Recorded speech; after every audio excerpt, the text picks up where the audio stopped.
අප්‍රේල් මාසේ 12 වෙනිදා 9 වන ස්ථානයේ නැත්නම් IPL ප්‍රසාද ලකුණු පූර්වයේ 9 වන ස්ථානයේ ඉඳපු මුම්බයි ඉන්දියන්ස් කණ්ඩායම මැයි 1 වෙනිදා වන විට ඒ කියන්නේ දවස් 18කට 19කට විතර පස්සේ නැත්නම් අපි කියමුකෝ සති 3කට වගේ ආසන්න කාලයකට පස්සේ මුම්බයි ඉන්දියන්ස් කණ්ඩායම අංක 1 බවට පත් වෙලා තියෙනවා. ප්‍රථම වතාවට තමයි අංක 1 බවට පත්වන්නේ. 9 ඉඳලා තමයි අංක 1 බවට පත් වෙන්නේ. ඉතින් වාර්තාගත පිට තරඟ 6ක් ජයග්‍රහණය කිරීමට මුම්බයි ඉන්දියන්ස් මේ වන විට සමත් වෙලා තියෙනවා. මම ඊට කලින් වීඩියෝ එකක් ගෙනාවා මේ මාස්ටර්මයින්ඩ් මහේලගේ වැඩේ කියලා. එතකොට මං කිව්වේ පිට තරඟ 5යි ජයග්‍රහණය කරලා තියෙන්නේ කියලා. අනේ මේකත් ඔන්න ජයග්‍රහණය කරනවා. පිට තරඟ 6ක් දැන් ජයග්‍රහණය කරලා තියෙනවා. ඒ වගේම පළවෙනි තරඟ දෙකම පරාජයටපත් වුණා. තුන්වෙනි තරඟේ ජයග්‍රහණය කරා. 4යි 5යි ආයෙත් පරාජයටපත් වුණා. ඊට පස්සේ ඉඳලා පස්වන තරඟයෙන් පස්සේ ආයේ කිසිදු තරඟයක් මුම්බයි ඉන්දියන්ස් කණ්ඩායම පරාජයටපත් වෙලා නැහැ. ඒක විශේෂයෙන්ම මතක් කරන්නට ඕනේ. ඉතින් තරඟ 6ක් පිට ජයග්‍රහණය කරනවා කියන්නේ ඒක ලේසි වැඩක් නෙමෙයි. කියන්නේ ඒක ලේසිම නෑ. ඇත්තටම හිතා ගන්නත් ටිකක් අමාරු වැඩක්. කොහොම හරි ඔන්න අවසානයේදී අංක 9 ඉඳලා අංක 1 දක්වාම සෑහෙන්න දුරක් එන්නට සමත් වෙනවා මුම්බයි ඉන්දියන්ස් කණ්ඩායම. ඉතින් අපි දන්නවා සාමාන්‍යයෙන් මහේල ජයවර්ධන මුම්බයි ඉන්දියන්ස් කණ්ඩායමේ පුහුණුකරුවා බවට පත් වුණාට පස්සේ සාමාන්‍යයෙන් එහෙම පත් වෙලා ඉන්නකොට මුම්බයි ඉන්දියන්ස් කණ්ඩායම ටිකක් කැපී පෙනෙන දක්ෂතා පෙන්눔 කරනවා. මොකද මුම්බයි ඉන්දියන්ස් කණ්ඩායම කියලා කියන්නේ IPL ඉතිහාසයේ හොඳ ශක්තිමත් කණ්ඩායමක් තියෙන කණ්ඩායමක් අවසාන කාලයේදී විශේෂයෙන්ම රෝහිත් ශර්මාගේ නායකත්වයෙන් යුතු. ඉතින් ඔබට මතක ඇති 2024 වර්ෂයේදී හර්දික් පාණ්ඩයාගේ හෝමාරුවත් එක්ක ඉතාම අර්බුදකාරී තත්වයක් මතුණා එතන. ඊට පස්සේ මුම්බයි ප්‍රේක්ෂකයන් ඔහුට විරුද්ධ වුණා. රෝහිත් ශර්මා ඉවත් කරාට පස්සේ නමුත් මේ වර්ෂය වන විට ඒ කිසිදු ප්‍රශ්නයක් නැහැ.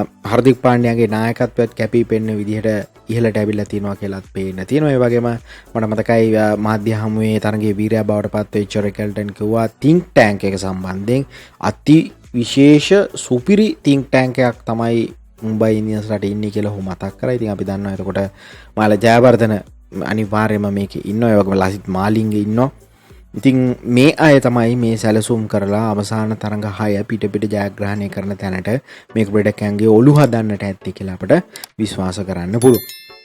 ඒ අනුව වුන් තරඟ 11ක් ක්‍රීඩා කරලා තිනවා. RR සහ MI තමයි 11ක් ක්‍රීඩා කරලා තියෙන්නේ. මුම්බයි ඉන්දියන්ස් කණ්ඩායමේ තව තරඟ 3යි තියෙන්නේ. ඔබට මතක ඇති මම කිව්වා තරඟ 7ක් ජයග්‍රහණය කරොත් ප්ලේ ඔෆ් යන්නට පුළුවන්. හැබැයි 8ක් ජයග්‍රහණය කරොත් අනිවාර්යයෙන්ම යන්නට පුළුවන් කියලා. ඉතින් මට හිතෙනවා ප්ලේ ඔෆ් යාම ස්ථීර වෙනවා. තව එක තරඟයක් ජයග්‍රහණය කරපු ගමන් දැනටත් ස්ථීර වෙලා තියෙනවා කියලා හිතන්නට පුළුවන්.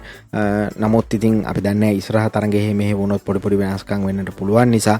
මොකද දැන් දිල්ලි කණ්ඩායම අංක 1 ඉඳපු කණ්ඩායම මුල් තරඟ 7-8ේම දැන් 5 වෙනි ස්ථානයට වැටලා තියෙනවා. ඒ නිසා මේ එක තරඟයක් එහෙ මෙහෙ වෙච්ච ගමන් මේවා වෙනස් වෙන්න පුළුවන්. ඒ නිසා නමුත් දැන් ඉතාම ආසන්නයි ප්ලේ ඔෆ් යන්න කියලා කියන්නට පුළුවන්. ස්ථානයේ සුරක්ෂිතයි. තව එක ජයග්‍රහණයක් කරොත් අනිවාර්යයෙන්ම ස්ථානයක් හම්බ වෙනවාමයි. කුමාර රාජස්ථාන් රොයල්ස් කණ්ඩායම දෙවන කණ්ඩායම බවට පත් වෙනවා. මේ තරඟාවලියෙන් ඉවත් වුණ තරඟ 11කදී තරඟ 3යි ජයග්‍රහණය කරලා තියෙන්නේ. ප්‍රසාද ලකුණු 6යි. තව තරඟ 3යි ඔවුන්ට ඉතිරි වෙලා තියෙන්නේ. ඉතින් වැඩක් වෙන්නේ නැහැ. ඒක තමයි කියන්න තියෙන්නේ. ඉතින් මුම්බයිලා ප්‍රථම වතාවට මෙවර අංක 1 බවට පත් වෙලා තිනවා. අංක 9 ඉඳලා ඇවිල්ලා. ඉතින් RCBලා 2 බවට පත් වුණා. ලකුණු වේගය ඉතාමත් හොඳයි මුම්බයි ඉන්දියන්ස් කණ්ඩායම. මොකද ලකුණු 100කින් තමයි මේ තරඟයේ ජයග්‍රහණය කරන්නේ. ඒ වගේම පංජාබ්, ගුජරාට්, දිල්ලි කැපිටල්ස් ඉතාම ඉහළින් මේ කණ්ඩායම් පහ සිටිනවා. ඊට අමතරව LSG කණ්ඩායමත් යම් කිසි සටනක ඉන්නවා කියලා අපිට කියන්න පුළුවන්. KKR ඊට පස්සේ පොඩි සටනක ඉන්නවා කියලා කියන්න පුළුවන් ලකුණුත් 90. ඉතින් ওই විදිහට තමයි ඉතාම හිතා ගන්නවත් බැරි මාස්ටර් මයින්ඩ් ගේම් එකක් දීලා මහේල ජයවර්ධන තමන්ගේ කණ්ඩායම ඉදිරියට ගෙනාලා තිබෙන්නේ. ඉතින් විශේෂයෙන්ම කියන්නට ඕනි මහේල ජයවර්ධන ක්‍රීඩා කරන්නේ මොන පුහුණුකරුවෙක් වුණත් ඔහුගේ සැලසුම් සහ ඔහු හිතන පතන විදිය think tank එක කියලා කියන්නේ ඒක තමයි මේකේ විශේෂයෙන්ම බලපානවා ඇත්තේ මේ ජයග්‍රහණ වලට. ඉතින් මහේල ජයවර්ධන ආපු හැම වෙලාවකම මුම්බයි ඉන්දියන්ස් කණ්ඩායම සාර්ථක වෙලා තිනවා. අවස්ථාවක් දෙකක් හැරෙන්නට. ඒක විශේෂයෙන්ම කියන්නට ඕනේ. ඉතින් කාලයකට පස්සේ තමයි නැවතත් පුහුණුකරුවා බවට පත් උනේ. ඒකේ ප්‍රතිඵල ඔහු දැනටමත් පෙන්නලා තියෙනවා. ඉතින් ඔවුන් ශූරයන් වෙනවද නැද්ද කියන එක නෙමෙයි මෙතන තියෙන කාරණය. මේ විදිහට ඉස්සරහට පැමිණීමමත් ජයග්‍රහණයක් කියන එක කියන්නට ඕන. අනිත් කාරණේ තමයි මේ තරඟාවලියේ මුම්බයි ඉන්දියන්ස් කණ්ඩායම තමයි දැනට ඉතාම ජේෂ්ඨ කණ්ඩායමක් විදිහට සිටින්නේ ශූරතා දිනාගත්ත. අනිත් කණ්ඩායම ඔක්කොම ශූරතා දිනපු නැති කණ්ඩායම් සිටින්නේ. විශේෂයෙන්ම RCB, Punjab kings, GT, LSG මේ වගේ කණ්ඩායම් ගත්තාම ශූරතා දිනපු අය නෙමෙයි. ඒ වගේම දිල්ලි කැපිටල්ස් කණ්ඩායමත් ශූරතා දිනාගත්ත අය නෙමෙයි. තරම් සාර්ථක කණ්ඩායම් නෙමෙයි. ඉතිහාසයේ දිගටම ක්‍රීඩා කරා. ඉතින් එහෙම බලපුවම මේකේ දැන් මේ මුම්බයි ඉන්දියන්ස් කණ්ඩායම අපි ගොඩක් දෙනෙක්ගේ මතය තිබ්බයි වගේ මේකේ සංවිධායකයාගේ ප්‍රධානියාගේ මතයකුත් තිබ්බ අලුත් කණ්ඩායමක් මෙවර ඉදිරියට ඒවි අනිවාර්යෙන්ම කියලා. ඒතර මුම්බයි ඉන්දියන්ස් කණ්ඩායම එච්චර ළඟ හිටියේ නෑ. වුන් පස්සේ හිටියේ. නමුත් දැන් වැඩේ කියන්නේ අනිත් ඔක්කොටම කනකොකා හඬමින් මුම්බයි ඉන්දියන්ස් කණ්ඩායම ඉදිරියට එනවා. දැන් ප්ලේ ඔෆ් තරගයක් අනිවාර්යෙන්ම වුන් වෙන් කරගයි කියලාත් අපිට අනුමාන කරගන්න පුළුවන් මේ තියෙන තත්ත්වයත් එක්ක දැනටම.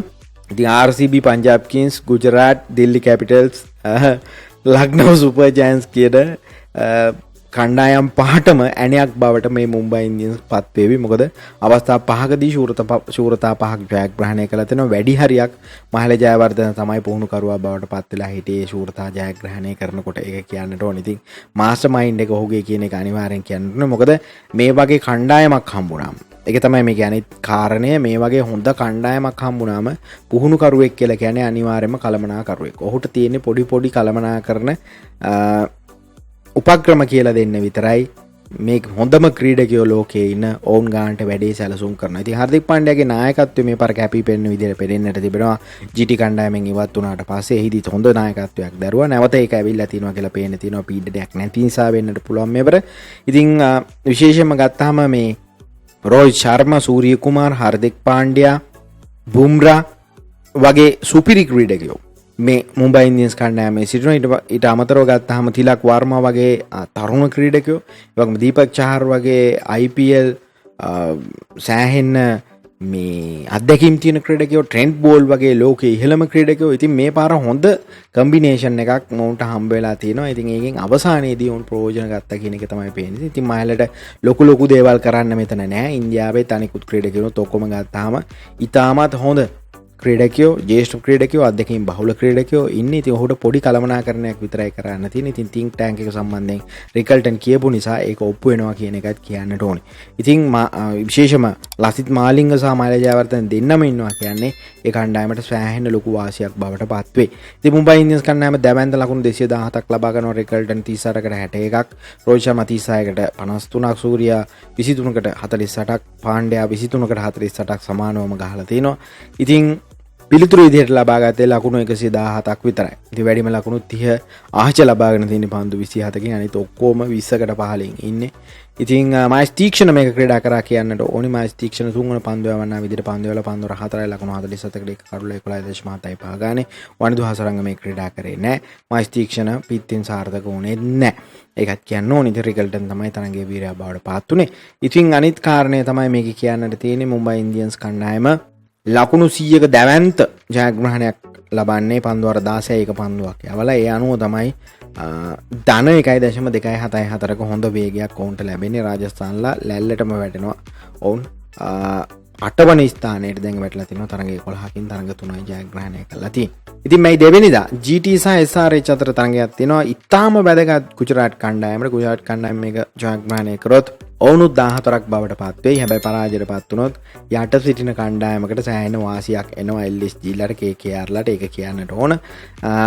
SRH ජයග්‍රහණය කරා කියලා ලොකු දෙයක් වෙන්නේ නැහැ. අපි බලමු. SRH මේක පරාජයට පත් වුණාට පස්සේ නිල වශයෙන් ඉවත් වෙච්ච තුන්වන කණ්ඩායම බවට පත් වෙන්නට ඉඩ තිබෙනවා පරාජයට පත් වුණොත්. ඒ වගේම මැයි 3 වෙනිදා ඊටම වැදගත් තරගයක් RCB ලට. RCB සහ චෙන්නයි සුපර් කිංස් අතර තරගයක් පවත්වන්නේ. චෙන්නයිලාට දැන් කොහොමත් ඒක වැඩක් නැහැ, එඩි ඉන්නේ. හැබැයි RCB ලට ඊටම වැදගත් වෙනවා ඉස්සරහා රේස් එක යන්නේ කොහොමද කියන එක තීරණය කරන්න. ඉතින් ඔන්න ඔය වගේ තත්ත්වයක් තමයි IPL තරඟාවලියේ මේ වන විට තිබෙන්නේ. ඉතින් අවසාන තරඟ 4 නැත්නම් අවසාන තරඟ 3 තමයි කණ්ඩායම් වලට ඉදිරි වෙලා තියෙන්නේ. ඉතින් ඊටාම කෙටි කාලයකින් මේ පළවෙනි වටේ අවසන් වීමට නියමිතයි. ඒක කියන්නට ඕනේ. තරඟ 70යි සම්පූර්ණයෙන් පැවැත්වෙන්නේ. දැන් තරඟ හරියටම 50ක් පවත්වලා ඉවරයි. තරඟ 20ක් තමයි ඉදිරි වෙලා තියෙන්නේ. මේ තරඟ 20 මැයි 18 වෙනිදා දක්වා පැවැත්වීමට නියමිතයි. 18 වෙනිදා තරඟ දෙකක් තියෙනවා. එතනින් අවසන් වෙනවා මැයි 20 වෙනිදා. තමයි ප්ලේ ඕෆ් ආරම්භීමට නියමිත 20 21 23 25 කියන දින හතරේදී ප්ලේ ඕෆ් පැවැත්වීමට නියමිතයි. ඉතින් IPL උත් දැන් අවසන් වීගෙන එනවා. ඊට පස්සේ අපිට තියෙන ජාත්‍යන්තර ක්‍රිකට් වලට යන බලමු මේ තරඟාවල ඉතාම ඉක්මනින් අවසන් වෙවීමේ යන විදිහට. කොමුණත් ශ්‍රී ලංකාවේ මතීෂ පතිරණ සිටින චෙන්නයි සුපර් කිංස්, වනිදු හසරංග සහ මයිස් තීක්ෂණ සිටින රාජස්ථාන් රොයල්ස් කියන කණ්ඩායම් දෙකම මේ වන විට නිල වශයෙන් තරඟාවලියෙන් ඉවත් වෙලා අවසන්. ඉතින් මහල ජයවර්ධන ලසිත් මාලිංග සිටින මුම්බයි ඉන්දියන්ස් අංක 1 සිටිනවා. නුවන් තුෂාර සිටින RCB 2 සිටිනවා. පංජාබ් කිංස් අපේ කවුරුත් නැහැ 3. ගුජරාට් ටයිටන්ස් දසුන් ශානක සිටින කණ්ඩායම 4 වන ස්ථානයේ සිටිනවා. දිල්ලි කැපිටල්ස් 5 වන ස්ථානයේ දුෂ්මන්ත චමීර සිටින කණ්ඩායම කියන එක තමයි මතක් කරන්නට තිබෙන්නේ. ඉතින් අපි බලමු ශ්‍රී ලංකේයන් සිටින කණ්ඩායම් කොහොමද ඉදිරියේදී ජයග්‍රහණය කරන්නේ සහ මේ සීසන් එකේ අලුත්ම කණ්ඩායමක් අවසාන මහා තරගයට එයිද, කණ්ඩායම් දෙකක් එයිද, එක කණ්ඩායමක් එයිද, නැත්නම් මුම්බයි ඉන්දියන්ස් මහල ජයවර්ධනගේ ප්ලෑන් එකත් එක්ක ඔවුන්ගේ සිහින බලාපොරොත්තු සුන් කරයිද කියලා අපි ඉදිරියේදී බලමු. channel එක subscribe කරන්න. සීනුව ඔබලා වැඩසටහන් ආපු ගමන්ම දැනගන්න.